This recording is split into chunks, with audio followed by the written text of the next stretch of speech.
매달 500만 원 남편이 아내에게 숨겨야 했던 눈물의 이유. 하늘은 잿빛 먹구름으로 잔뜩 찌푸려 있었지만 수진의 마음은 그보다 더 무겁게 짓눌려 있었다. 오늘로 남편 민준의 49제가 끝나는 날이었다. 30년이란 긴 세월을 함께 엮어온 결혼 생활은 마치 잘 짜인 한 폭의 비단 같았다. 견고하고 아름다웠으며 그 어떤 바람에도 흔들림 없이 수진을 감싸주었다. 이제 그 비단이 산산이 찢겨나간 듯한 공허함만이 온몸을 휘감았다. 덩그러니 남겨진 집은 고요를 넘어선 정적에 잠겨 있었고 민준의 채취가 사라진 공간은 수진에게 거대한 비명처럼 느껴졌다.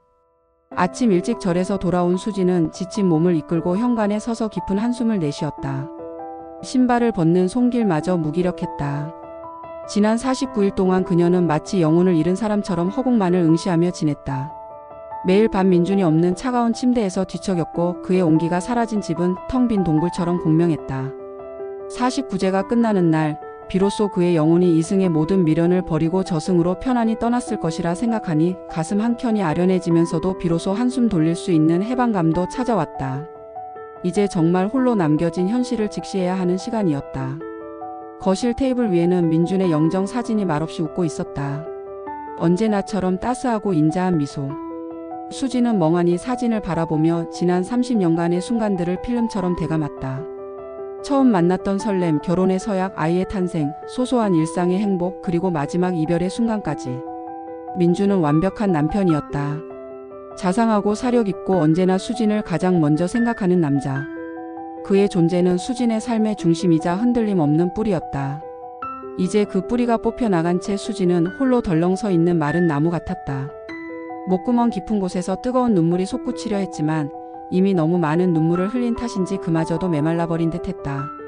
슬픔을 억누르며 마지막으로 민준의 서재를 정리하기로 했다. 그의 손때 묻은 책들, 빼곡히 채워진 서류철, 그리고 늘 깔끔하게 정돈되어 있던 책상.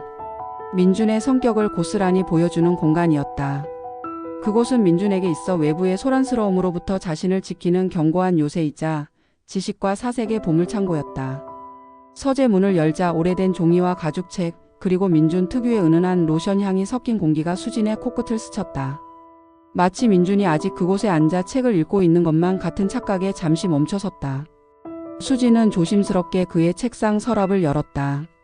펜과 노트 몇 장의 영수증들이 가지런히 놓여 있었다. 그가 쓰던 만년필을 조용히 집어들자 익숙한 무게감이 손에 전해졌다. 뚜껑을 열자 희미한 잉크 냄새가 났고 아직 잉크가 남아있는 펜촉 끝을 보니 그의 숨결이 아직 남아있는 것만 같아 눈가가 시큰거렸다. 그녀는 서랍 안쪽의 먼지를 털어내고 필요 없는 서류들을 분류했다. 그 모든 행동은 그와의 마지막 교감을 갈구하는 몸짓이었다. 책상 아래쪽을 정리하던 수진의 손에 무언가 딱딱한 것이 걸렸다.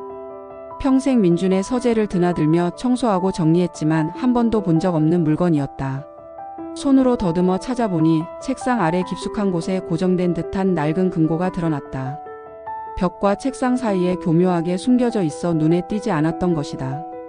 먼지가 수북이 쌓여 희미하게 반짝이는 금속 재질. 수진의 심장이 덜컥 내려앉았다. 민준의 서재의 금고라니. 그는 늘 모든 것을 수진과 공유한다고 믿었었다. 사소한 비밀조차 만들지 않는 투명한 사람이었다. 그런데 이 낡은 금고는 대체 무엇일까? 마치 그의 마지막 남은 흔적을 발견한 것처럼 수진은 조심스럽게 금고를 만졌다. 금속의 차가운 감촉이 손끝에 닿았다. 어쩌면 그 안에 민준이 자신에게 남기고 싶은 특별한 메시지라도 있을지 모른다는 막연한 기대를 품었다. 유언장이나 숨겨둔 보물 아니면 그들의 추억이 담긴 물건들. 그를 더 깊이 이해할 수 있는 단서가 될지도 모른다는 생각에 가슴 한켠에 작은 불씨가 피어났다. 비록 죽음이 갈라놓았지만 여전히 그와의 연결고리를 찾고 싶었다. 이 금고가 마지막 선물이 되기를 바랐다. 금고는 예상외로 쉽게 열렸다. 복잡한 비밀번호가 아니라 민준이 사용하던 지갑 속에 늘 넣어 다니던 작은 열쇠 하나로 잠겨 있었다. 그 열쇠의 존재조차 수진은 알지 못했다. 딸깍 하는 소리와 함께 육중한 문이 열리자 안에서는 캐캐 묵은 종이 냄새가 흘러나왔다. 오래된 문서 몇 장과 함께 낡은 통장 하나가 놓여 있었다. 수진의 손은 떨렸고 입술은 바싹 말랐다. 마치 판도라의 상자를 여는 듯한 섬뜩한 예감이 그녀의 등골을 타고 흘렀다. 수진은 떨리는 손으로 통장을 꺼냈다. 겉면은 낡고 바래어 있었지만 희미하게 인쇄된 이름 석자는 선명했다. 서연우. 낯선 이름이었다. 단 한 번도 민준의 입에서 들어본 적 없는 이름. 심장이 쿵 떨어지는 듯한 충격에 수지는 숨을 멈췄다. 서연우. 이 이름은 대체 누구인가? 민준의 완벽한 삶에 존재하지 않던 그림자 같은 이름. 평온했던 수진의 세계에 균열이 가기 시작했다. 그 균열은 점점 커져 곧 그녀의 모든 것을 삼켜버릴 듯했다. 그녀의 머릿속은 서연우라는 세 글자만으로 가득 찼다. 손에 들린 통장이 차갑게 느껴졌다. 서연우라는 이름 석자는 마치 날카로운 칼날처럼 수진의 심장을 후벼 파는 것 같았다. 그녀는 떨리는 손으로 통장을 펼쳤다. 안쪽 페이지는 이미 세월의 흔적을 고스란히 담고 있었다. 희미해진 글씨와 누렇게 변색된 종이. 통장 특유의 인쇄된 숫자들의 배열은 마치 활화산처럼 수진의 눈을 뜨겁게 달궜다. 그녀의 시선은 통장 한 귀퉁이에 찍힌 첫 번째 날짜에 고정되었다. 30년 전 날짜부터 시작된 입금 기록은 끝없이 이어져 있었다. 첫 번째 기록은 1995년 11월 15일 500만 원. 그리고 다음 달 또 500만 원. 그 다음 달도 한 달도 빠짐없이 정확히 500만 원씩 입금된 기록이 빼곡하게 채워져 있었다. 마치 누군가 정교하게 설계한 기계처럼 단 한 번의 오차도 없이 단 한 달의 공백도 없이 바로 지난달 민준이 세상을 떠나기 직전까지 그 돈은 서연우라는 이름으로 송금되고 있었다. 그녀의 눈은 믿을 수 없는 현실 앞에서 빠르게 페이지를 훑어 내려갔다. 날짜와 금액 그리고 입금자 이름이 희미하게 찍힌 기록들은 그녀의 머릿속을 광란의 춤판으로 만들었다. 수진의 머릿속이 새하얗게 변했다. 손가락으로 페이지를 넘길 때마다 그녀의 세계는 한 조각씩 산산조각 나는 것 같았다. 수백 번 수천 번 반복된 500만 원의 기록. 그녀는 멍하니 마지막 페이지까지 넘겨 총액을 계산했다. 30년 즉 360개월. 360개월 곱하기 500만 원은 18억 원. 그녀의 손에서 통장이 떨어져 나갈 뻔했다. 18억 원. 그 엄청난 액수가 남편의 통장에서 낯선 여인의 이름으로 30년 동안 흘러갔다는 사실이 수진을 망치로 내려친 듯 강타했다. 온몸에 피가 역류하는 듯한 뜨거움과 동시에 얼어붙는 듯한 차가움이 그녀를 동시에 덮쳤다. 눈앞이 흐릿해지고 귀에서는 윙하는 이명이 울렸다. 서재의 모든 사물이 그녀의 눈앞에서 왜곡되기 시작했다. 숨을 쉬는 것조차 고통스러웠다. 거짓말이야. 수진은 제정신이 아니었다. 민주는 수진에게 언제나 완벽한 사랑을 주었다. 아침마다 따뜻한 커피를 내려주었고 퇴근 후에는 그녀의 이야기를 경청했으며 주말에는 함께 교회로 나가 자연을 즐겼다. 아이들과 놀아주는 자상한 아빠였고 시부모님께는 더없이 효자였다. 그 모든 순간들이 진심이라고 믿어 의심치 않았다. 그의 사랑은 그녀의 삶의 절대적인 진실이었다. 그런데 이 통장은 무엇인가? 이 18억 원은 대체 무엇을 의미하는가? 그녀의 완벽했던 남편, 그녀의 삶의 전부였던 민준이 30년 동안 이중생활을 해왔다는 것을 의미했다. 30년이라는 시간 동안 매달 500만 원이라는 거액을 낯선 여인에게 보내왔다는 것은 그들이 단순한 친구 관계일 리 없다는 잔인한 진실을 속삭였다. 친구에게 매달 500만 원을 30년이나 보낸다는 것은 상식적으로 불가능했다. 이것은 명백한 배신의 증거였다. 결혼 생활 내내 민주는 그녀를 속이고 기만해 왔던 것이다. 그녀의 모든 기억이 한순간에 거짓으로 둔갑하는 것 같았다. 수지는 통장을 쥔 손이 미친 듯이 떨리는 것을 느꼈다. 심장이 목구멍까지 치솟아 금방이라도 터져버릴 것 같았다. 행복했던 지난날의 기억들이 이제는 날카로운 파편이 되어 그녀의 가슴을 사정없이 찔렀다. 함께 나누었던 사랑의 속삭임은 비웃음이 되어 돌아왔고 서로를 향한 믿음은 덧없는 신기루가 되어 사라졌다. 따뜻했던 그의 미소는 위선으로 헌신적인 태도는 연기로 변질되어 보였다. 그녀의 머릿속에서는 민준과 서연우가 행복하게 웃고 있는 상상 속의 그림이 펼쳐지며 그녀를 더욱 고통스럽게 만들었다. 어떻게 이럴 수가 있어. 수지는 신음처럼 내뱉었다. 그녀의 눈에서는 뜨거운 눈물이 쉴 새 없이 흘러내렸다. 그것은 슬픔의 눈물이 아니었다. 배신감과 모멸감 그리고 30년이라는 세월을 통째로 부정당한 것 같은 처절한 절망감에서 오는 쓰디쓴 눈물이었다. 그녀의 삶이 송두리째 흔들리고 있었다. 민주는 죽어서도 그녀에게 가장 잔인한 상처를 남기고 떠난 것이었다. 서재의 고요는 이제 수진의 내면에서 울부짖는 절규로 가득 찼다. 그녀의 세계는 완전히 무너져 내렸다. 그녀는 금고 앞에서 낡은 통장을 든 채 한참을 움직이지 못했다. 차가운 금속이 그녀의 소나기에서 더욱 차갑게 느껴졌다. 산산조각 난 마음을 부여잡고 수지는 금고 앞에서 주저앉았다. 손에 든 통장은 이제 차가운 증거물을 넘어 그녀의 삶을 꿰뚫는 가시가 되었다. 30년이라는 세월이 통째로 부정당하는 고통 속에서 수지는 필사적으로 자신의 기억을 되짚기 시작했다.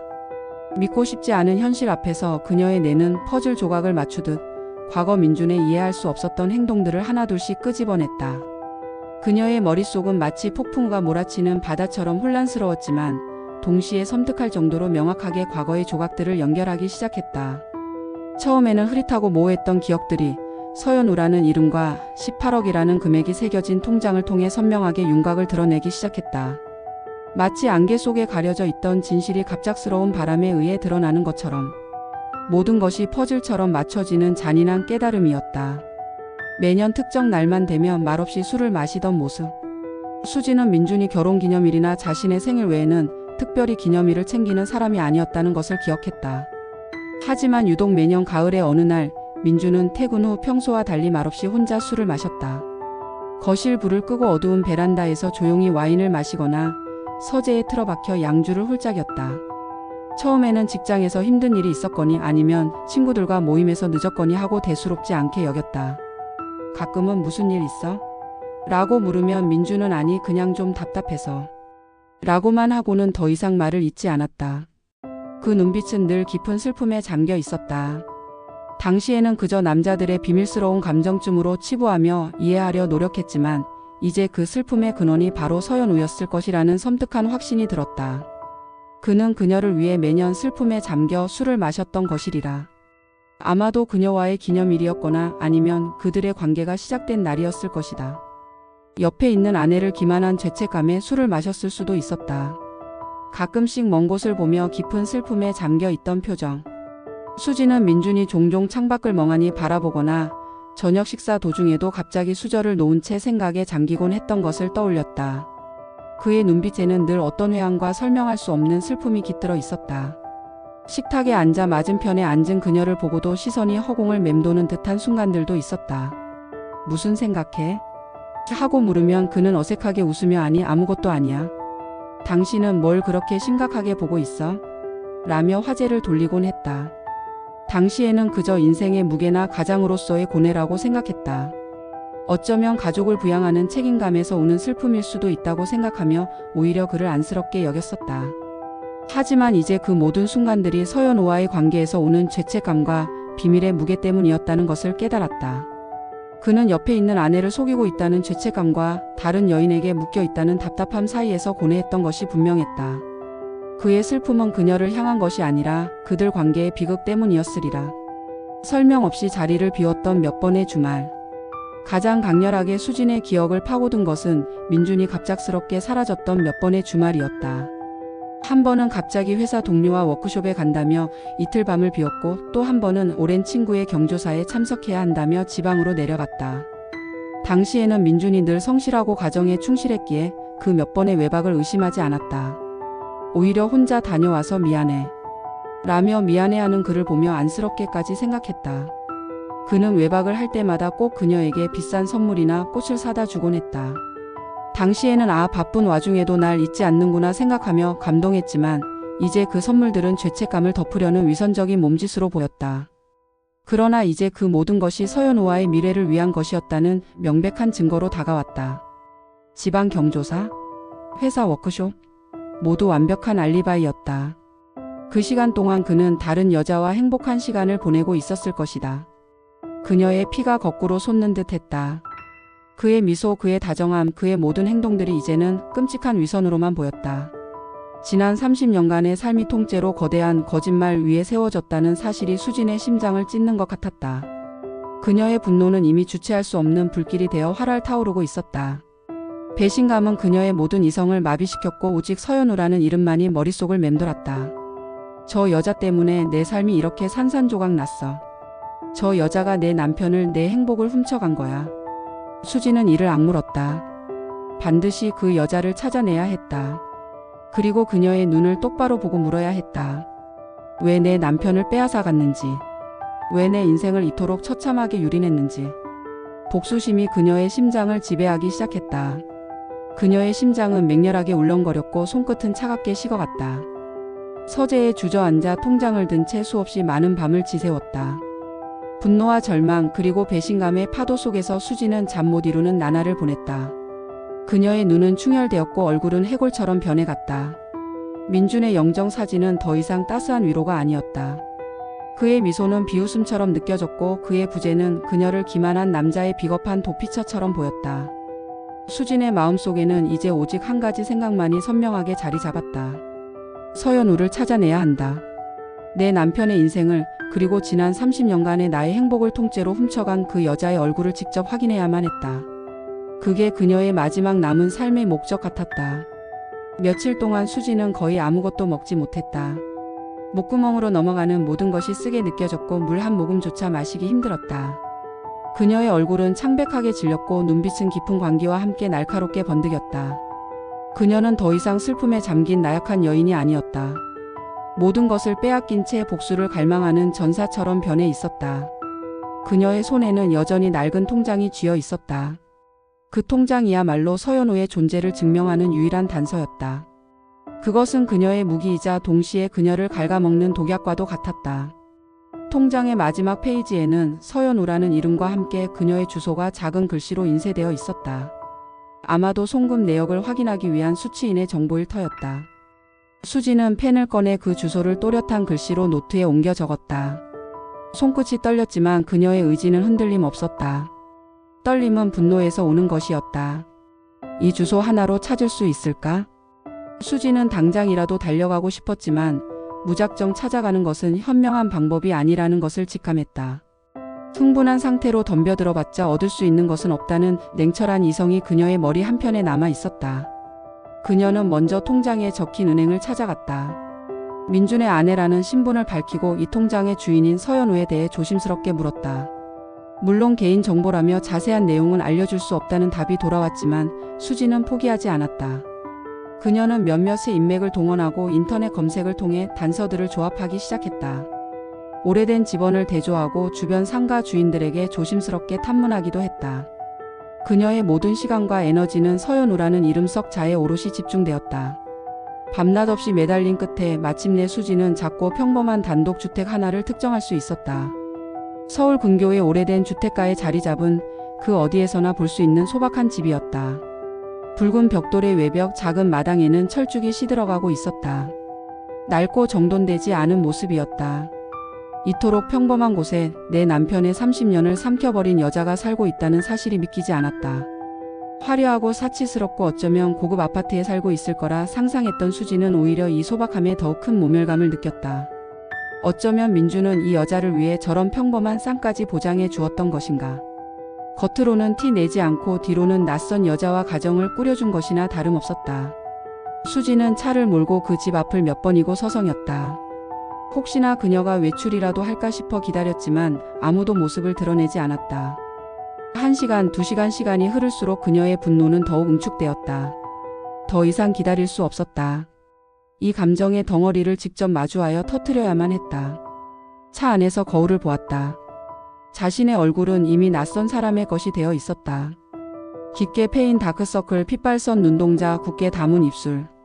그녀는 통장을 품에 안았다. 이 낡은 종이 한 장이 지난 30년간의 거짓과 기만을 증명하는 가장 확실한 증거였다. 그녀의 손은 차가운 금속 같은 통장을 꽉 움켜쥐었다. 손톱이 손바닥을 파고들었지만 그녀는 아픔을 느끼지 못했다. 서연우, 당신은 대체 누구인가요? 그녀는 차에서 내렸다. 발걸음은 무거웠지만 결심으로 가득 찬 그녀의 표정은 비장했다. 이제 그녀는 잃을 것이 없었다. 그녀의 삶은 이미 망가졌고 그녀의 믿음은 산산조각 났다. 오직 진실을 파헤치고 지난 30년간 자신을 기만한 대가를 묻겠다는 일념만이 그녀를 움직였다. 붉은 벽돌집 대문 앞에 선 수지는 깊게 숨을 들이쉬었다. 폐 속 가득 찬 공기가 차갑게 느껴졌다. 그리고 떨리는 손으로 초인종을 눌렀다. 딩동 딩동. 그 소리는 고요한 주택가에 길게 울려 퍼졌다. 그녀의 심장 박동 소리는 초인종 소리보다 더 크게 울렸다. 딩동. 초인종 소리가 고요한 오후의 주택가를 가르고 울려 퍼졌다. 수진의 심장은 발목까지 내려앉은 듯 무겁게 떨어졌다. 마침내 마주하는 순간이었다. 그녀의 손에는 여전히 민준의 통장이 굳건히 쥐어 있었다. 온몸에 신경이 곤두섰고 귀가 멍멍하게 울렸다. 입안은 바싹 마르고 손바닥에서는 땀이 흘러나왔다. 몇 번의 초인종 소리 후 낡은 나무 대문이 스르륵 열렸다. 문틈으로 빼꼼히 얼굴을 내민 여인의 모습에 수지는 순간 당황할 수밖에 없었다. 그녀가 상상했던 서연우의 모습과는 너무나 달랐기 때문이다. 화려하고 도발적이며 젊고 매혹적인 여인을 예상했지만 문을 연 여인은 지극히 평범했다. 마치 옆집에 사는 흔한 아주머니 같은 모습이었다. 단정하게 묶은 머리, 주름이 조금씩 잡힌 눈과 화장기 없는 수수한 얼굴. 어깨에는 오래된 카디건을 걸치고 있었고 낡은 앞치마를 두른 채였다. 그녀의 눈빛은 순했고 조금은 불안해 보이는 기색이었다. 수진과 비슷한 또래 혹은 조금 어려 보이는 정도였다. 마치 방금까지 집안일을 하다가 나온 듯한 너무나 평범한 주부의 모습. 그녀의 손에는 행주가 들려 있었다. 누구세요? 서연우의 목소리도 예상과 달리 차분하고 부드러웠다. 그 평범함이 수진의 분노를 더욱 자극했다.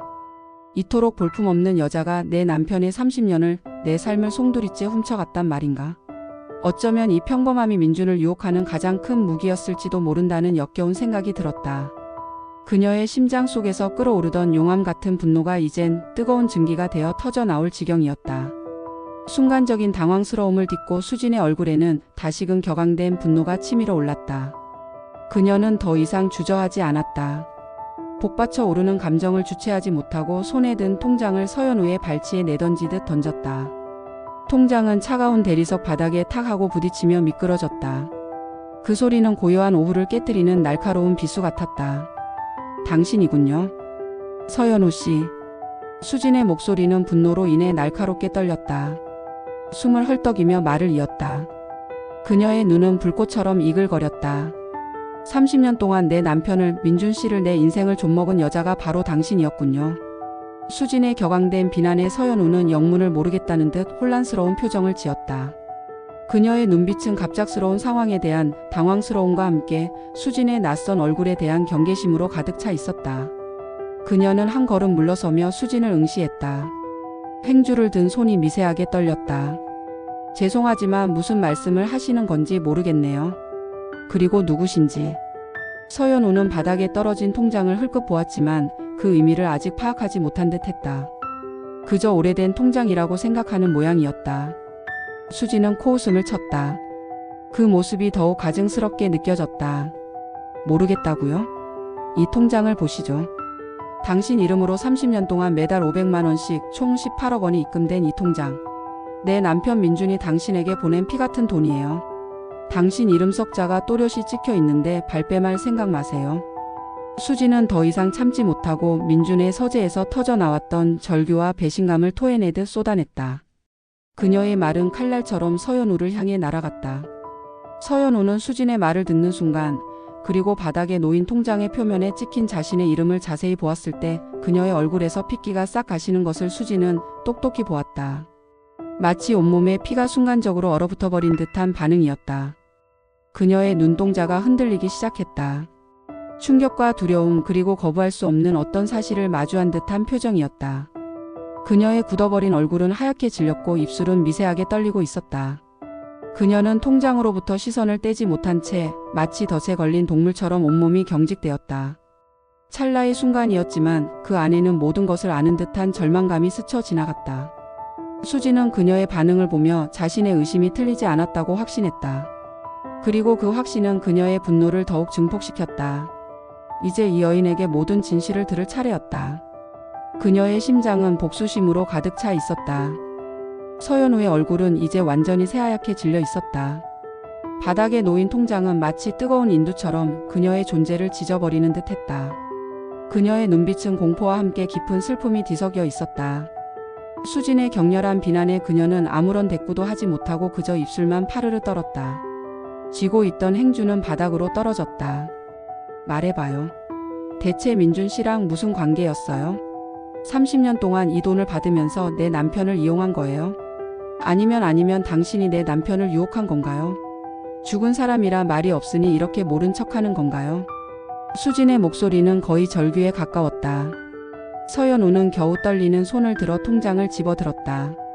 그녀의 손은 얼음처럼 차가웠고 통장은 그녀의 손 안에서 찢어질 듯 구겨졌다. 그녀는 한참을 통장의 내용을 응시하다가 이윽고 깊은 한숨을 내쉬었다. 그 한숨은 억눌린 감정의 파도 같았다. 슬픔과 체념 그리고 어쩔 수 없는 현실의 무게가 담겨 있었다. 저는 민준 씨의 내연녀가 아닙니다.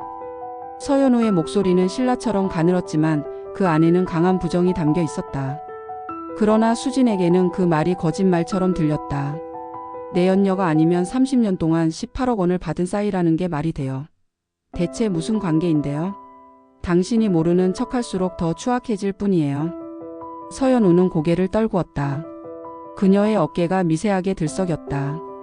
잠시 침묵이 흘렀고 그 침묵은 수진에게는 지옥의 시간처럼 길게 느껴졌다. 서연우는 깊은 숨을 들이마시고는 마치 오랜 시간 묻어두었던 비밀을 털어놓듯이 말을 시작했다. 그녀의 눈에서는 이미 눈물이 뚝뚝 떨어지고 있었다. 민준 씨는 제 남편의 가장 친한 친구였습니다. 그리고 제 남편은 민준 씨의 눈앞에서 목숨을 잃었어요. 수진은 그 말을 듣는 순간 머리를 한 대 맞은 듯한 충격을 받았다. 예상치 못한 이야기에 그녀의 분노는 잠시 멈칫했다. 남편의 친구? 그리고 그의 눈앞에서 목숨을 잃었다고? 그녀는 서연우의 말을 경청하기 시작했다. 그제야 그녀는 서연우의 눈빛 속에서 단순한 공포가 아닌 깊은 슬픔과 오랜 고통의 그림자를 발견했다. 서연우는 30년 전 그 끔찍한 날의 기억을 더듬었다. 그녀의 남편 재혁은 민준의 둘도 없는 친구였다고 했다. 그들은 학창 시절부터 모든 것을 함께 나누었던 사이라고. 민준은 늘 재혁을 자랑스러워했고 재혁 또한 민준을 깊이 신뢰했다고. 재혁은 사업에 뛰어들었지만 번번이 실패를 거듭하며 깊은 절망에 빠졌다고 했다. 빚더미에 앉아 가족까지 위태로워지자 그는 결국 극단적인 선택을 하려 했다.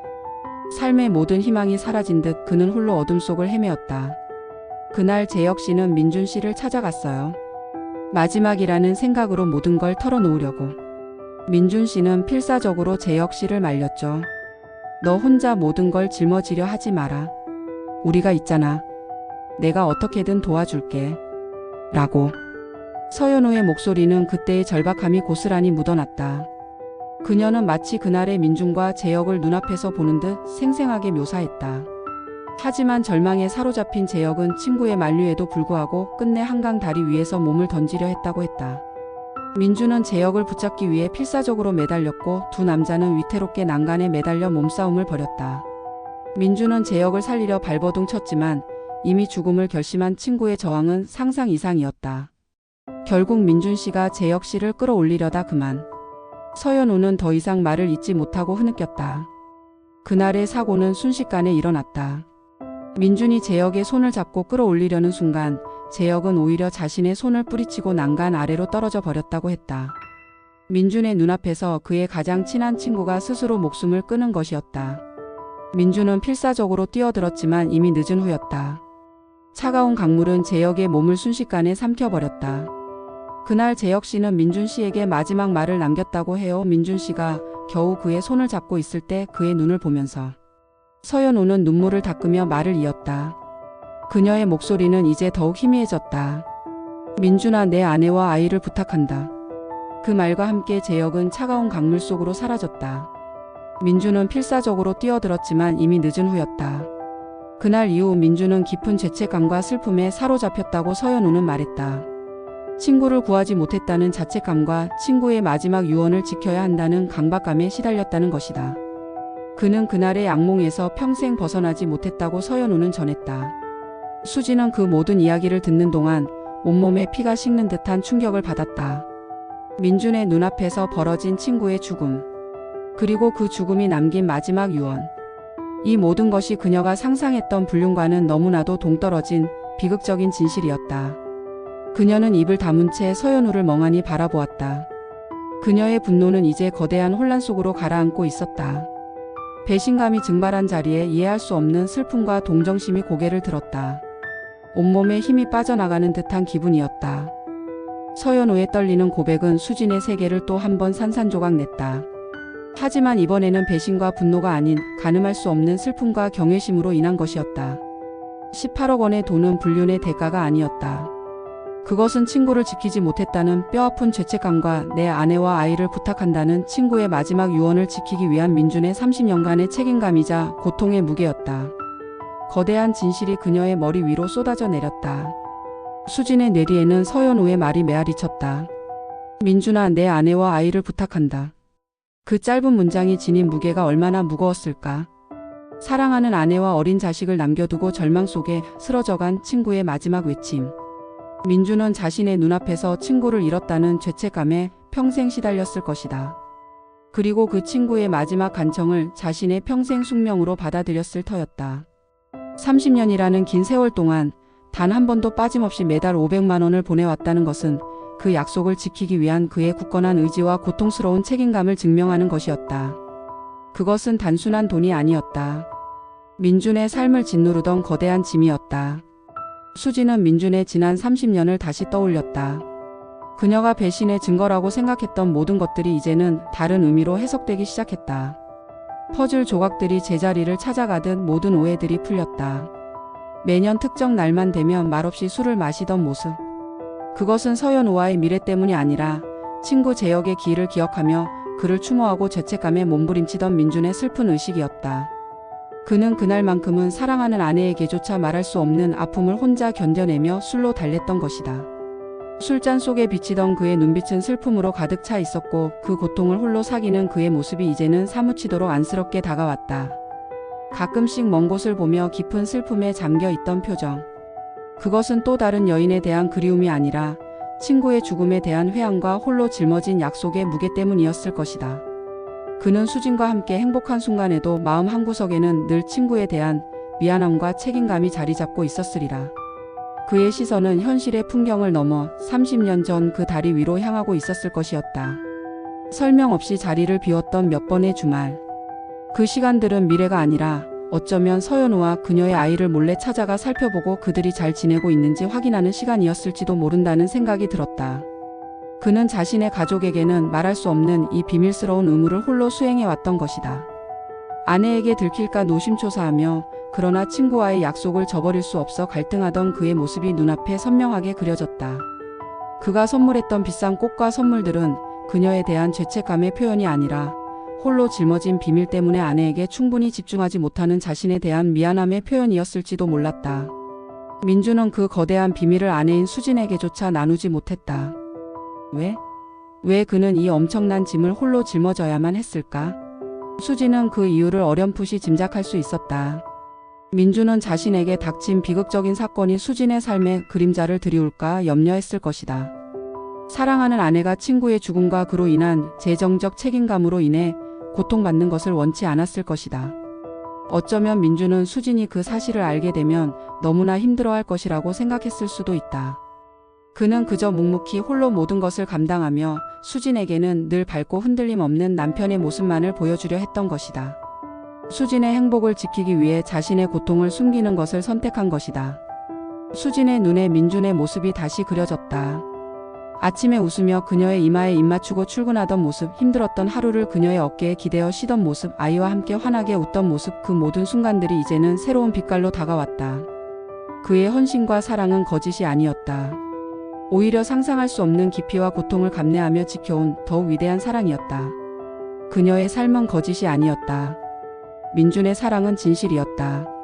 민준은 그녀의 행복을 위해 자신의 죄책감과 고통을 평생 숨겼다. 그의 침묵은 비겁함이 아니라 사랑하는 이를 지키기 위한 숭고한 희생이었다. 30년. 한 인간의 삶에서 가장 긴 세월 동안 그는 자신의 내면에서 벌어지는 전쟁을 홀로 치러내고 있었다. 그리고 그 전쟁의 흔적은 그 누구에게도 보이지 않는 곳에 낡은 금고 안에 숨겨져 있었다. 그것은 그의 마지막 유산이었고 동시에 그의 마지막 절규였다. 수진의 가슴은 터질 것 같았다. 그를 향한 배신감은 이제 한 점도 남아있지 않았다. 오직 그를 알지 못했던 자신에 대한 미안함과 그가 홀로 짊어졌던 고통에 대한 처절한 연민만이 그녀의 심장을 찢어놓았다. 그녀는 오랫동안 억눌러 왔던 울음을 터뜨렸다. 서연우의 집 거실 낡은 소파에 앉은 수진은 더 이상 자신의 감정을 억누를 수 없었다. 모든 진실을 알게 된 순간 그녀의 정신을 지배했던 분노와 배신감은 신기루처럼 사라지고 그 자리에 거대한 쓰나미 같은 후회와 미안함이 밀려왔다. 온몸에 힘이 스르르 빠져나가면서 수지는 그 자리에 주저앉아 오열하기 시작했다.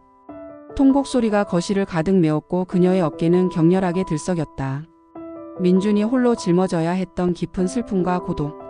30년이라는 기나긴 세월 동안 그는 친구의 마지막 유언이라는 무거운 짐을 그 누구에게도 말하지 못하고 홀로 견뎌왔다. 가장 사랑하는 아내에게조차 자신의 고통을 나누지 않고 묵묵히 그 약속을 지켜냈다. 그가 매년 술잔을 기울이며 감내했던 슬픔, 창밖을 바라보며 깊은 생각에 잠기곤 했던 외로움, 그리고 자신에게 미안해하며 몰래 자리를 비웠던 주말들, 그 모든 순간들이 이제는 민준의 숭고한 희생으로 다가왔다. 그녀의 가슴은 미어지는 듯 아파왔다. 수지는 자신이 그를 의심하고 그를 원망했던 지난 며칠간의 시간을 떠올렸다. 완벽했던 남편의 사랑과 헌신이 모두 거짓이었다고 단정지었던 자신의 오만함이 너무나도 원망스러웠다. 그녀는 그를 믿어주지 못했고 그의 침묵을 비겁함으로 해석했다. 민준의 따뜻한 미소를 위선으로, 그의 자상함을 연기로 치부했던 자신의 어리석음이 그녀의 가슴을 찢었다. 어떻게 그녀는 30년을 함께 산 남편의 깊은 내면을, 그가 짊어졌던 거대한 짐을 전혀 알아주지 못했던가.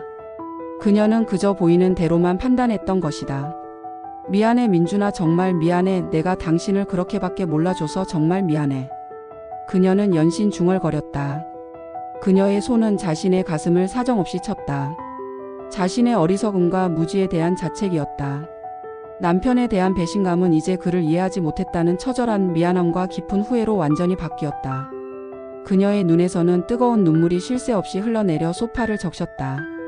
그 눈물은 민준에 대한 오해를 씻어내는 정화의 눈물이었고, 그가 감내해야 했던 고독을 비로소 깨달은 슬픔의 눈물이었다. 그녀는 자신의 눈물을 닦을 생각조차 하지 못했다. 서연우는 그런 수진의 옆에 조용히 앉아 있었다. 그녀 또한 붉어진 눈시울로 수진을 바라보았다. 그녀의 눈빛에는 자신과 민준이 함께 짊어졌던 비밀이 비로소 햇볕을 보게 된 안도감과 그 비밀로 인해 수진이 겪었을 고통에 대한 깊은 연민이 담겨 있었다. 서연우는 말없이 수진의 떨리는 어깨를 조심스럽게 감싸 안았다.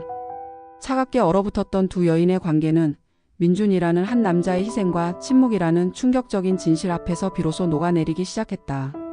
수진은 서연우의 손길에 고개를 들었다. 눈물로 얼룩진 얼굴로 그녀를 바라보았다. 서연우의 얼굴에서도 슬픔과 회한의 그림자가 엿보였다. 서로의 눈빛 속에서 두 여인은 민준이 홀로 짊어졌던 고통의 무게를 함께 느끼는 듯했다. 모든 오해가 풀리고 진실이 드러난 순간 두 여인의 마음속에는 더 이상 적대감이나 의심이 존재하지 않았다. 오직 한 남자에 대한 이해와 그가 남긴 슬픔과 책임감만이 남아 있었다. 그들은 이제 민준의 그림자 속에서 함께 고통을 나누는 동지가 된 듯했다. 서로의 어깨에 기대어 흐느끼는 두 여인의 모습은 그들이 겪어온 아픔의 깊이를 짐작하게 했다. 서연우는 수진의 머리를 쓰다듬으며 조용히 위로했다. 수진의 통곡 소리가 잦아들자 서연우는 따뜻한 차를 내왔다. 김이 모락모락 나는 찻잔을 마주하고 앉은 두 여인 사이에는 묵직하지만 이전과는 다른 종류의 고요가 흘렀다.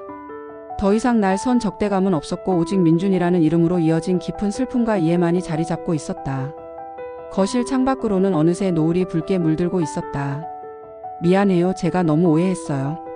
민준 씨를 그리고 서연우 씨를요. 제가 너무 어리석었네요. 수지는 퉁퉁 부은 눈으로 서연우를 바라보며 진심으로 사과했다. 그녀의 목소리는 아직 슬픔에 잠겨 있었지만 그 안에 담긴 후회와 미안함은 분명했다. 뜨거운 찻잔이 그녀의 차가운 손을 데워 주었다. 서연우는 조용히 고개를 저었다.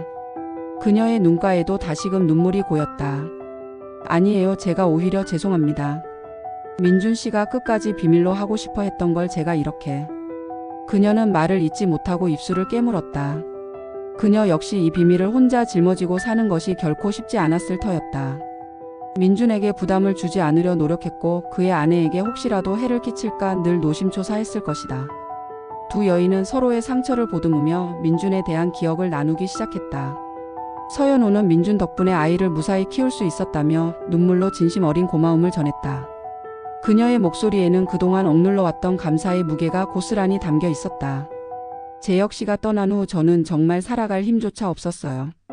아이는 너무 어렸고 당장 뭘 해야 할지 막막했죠. 모든 것이 끝났다고 생각했어요. 그때 민준 씨가 저를 찾아왔어요. 재혁 씨가 돌아가신 지 얼마 되지 않았을 때였죠. 그는 아무 말 없이 통장을 내밀면서 이건 재혁이가 남긴 유산이다. 이걸로 연우 씨와 아이를 지켜라. 라고 그때 민준 씨의 얼굴은 마치 모든 것을 잃은 사람 같았어요. 서연우는 말을 잇지 못하고 울먹였다. 그날의 기억은 그녀에게도 깊은 상처로 남아 있었다. 그때 알았어요. 민준 씨가 재혁 씨의 마지막 말을 지키려고 애쓰고 있다는 걸요. 저는 처음에는 받을 수 없다고 했어요. 너무 미안하고 민준 씨에게 폐를 끼치는 것 같아서. 하지만 민준 씨는 이건 재혁이와의 약속이다. 나에게도 이 약속을 지킬 책임이 있다면서 매달 돈을 보내왔어요.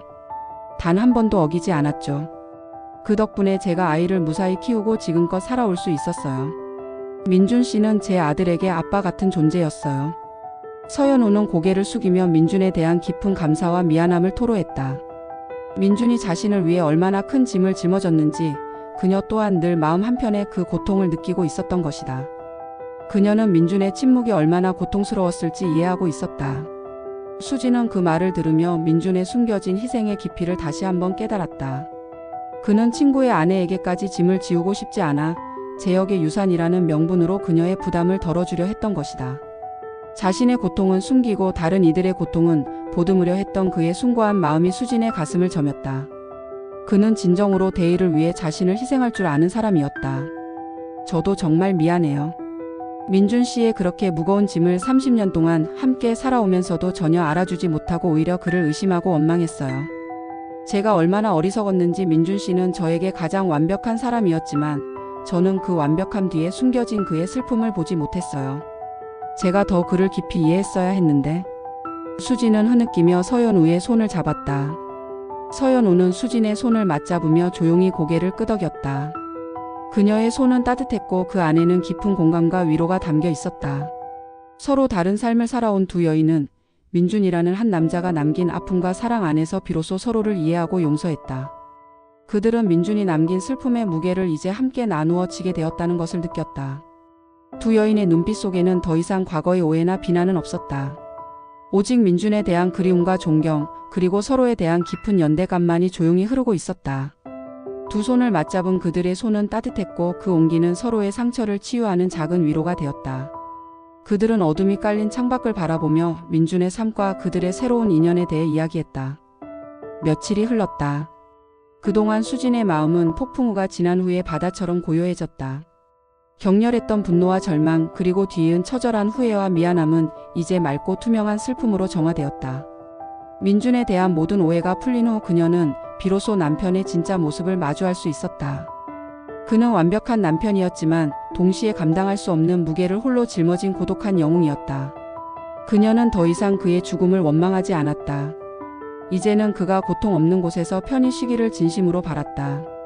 늦가을의 햇살이 창가를 비추는 어느 오후 수진과 서연우는 함께 민준의 묘지를 찾았다.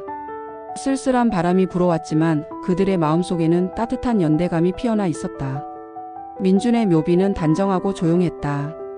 묘비 주변의 낙엽들이 바람에 흔들리며 바스락거리는 소리만이 들려왔다. 햇볕이 비스듬히 묘비를 비추었고 그 옆에는 수진이 직접 고른 하얀 국화고 탄 다발이 놓였다. 그 옆에는 서연우가 가져온 작은 안개꽃이 소박하게 피어 있었다. 수진은 민준의 묘비 앞에 조용히 앉았다. 따스한 햇살 아래 묘비에 새겨진 민준의 이름과 그의 생애를 가만히 어루만졌다. 그녀의 손끝에는 차가운 돌의 감촉이 전해졌지만 마음만은 따뜻했다. 이제 그녀는 더 이상 그의 죽음을 원망하지 않았다. 그가 홀로 걸어왔던 고독한 길을 이해하게 되면서 그의 마지막 안식처 또한 평화롭게 느껴졌다. 민준 씨. 수진은 묘비에 기대어 조용히 속삭였다. 그녀의 목소리는 바람에 실려 멀리 퍼져나가는 듯 했다. 그동안 묵혀왔던 모든 응어리가 그 한마디에 담겨 있었다. 이제 그 무거운 짐 나랑 연우 씨가 같이 들게요. 30년 동안 혼자 힘들어하지 않아도 돼요. 당신의 희생 이제 우리가 기억하고 이어갈게요. 하늘에서 편히 쉬어요. 더 이상 아파하지 말아요. 그녀의 눈가에 다시금 이슬이 맺혔지만 그것은 더 이상 절망의 눈물이 아니었다. 깊은 이해와 헌신 그리고 새로운 결심에서 오는 성숙한 슬픔이었다. 그녀는 민준이 30년간 지켜온 위대한 약속을 이제 자신이 이어가겠다고 다짐했다. 그 약속은 단순한 금전적 지원을 넘어 친구의 아내와 아이를 보살피고 그들이 세상에 홀로 남겨지지 않도록 지켜주는 사랑과 책임감의 약속이었다. 민준이 그랬던 것처럼 그녀도 이 약속을 묵묵히 지켜나갈 것이었다. 서연우는 수진의 옆에 나란히 앉아 있었다. 그녀의 눈에도 민준에 대한 깊은 그리움과 고마움이 담겨 있었다. 묘비 앞에 놓인 꽃들을 바라보며 그녀는 민준의 헌신적인 삶에 대한 경의를 표했다. 두 여인은 말없이 서로의 손을 잡았다. 그들의 손은 따뜻했고 그 안에는 민준이 남긴 사랑과 책임감이라는 끈이 단단히 묶여 있었다. 그 끈은 두 여인의 상처를 아물게 하고 새로운 유대를 만들었다. 이제 혼자가 아니에요, 연우 씨. 우리는 이제 한 가족이나 다름없어요. 수진이 서연우의 손을 꽉 잡으며 말했다. 서연우는 고개를 끄덕이며 희미하게 미소 지었다. 그 미소에는 오랜 외로움과 불안이 거치고 찾아온 새로운 희망이 담겨 있었다. 그녀는 수진에게서 민준의 온기를 느꼈다. 묘지를 뒤로하고 돌아가는 길 수진과 서연우는 나란히 걸었다. 그들의 발걸음은 조용했지만 그 안에는 굳건한 결의와 새로운 삶을 향한 희망이 담겨 있었다. 민준의 차를 운전하는 수진의 얼굴에는 결연한 의지가 엿보였다. 뒷좌석에 앉은 서연우는 창밖 풍경을 바라보며 깊은 생각에 잠겼다.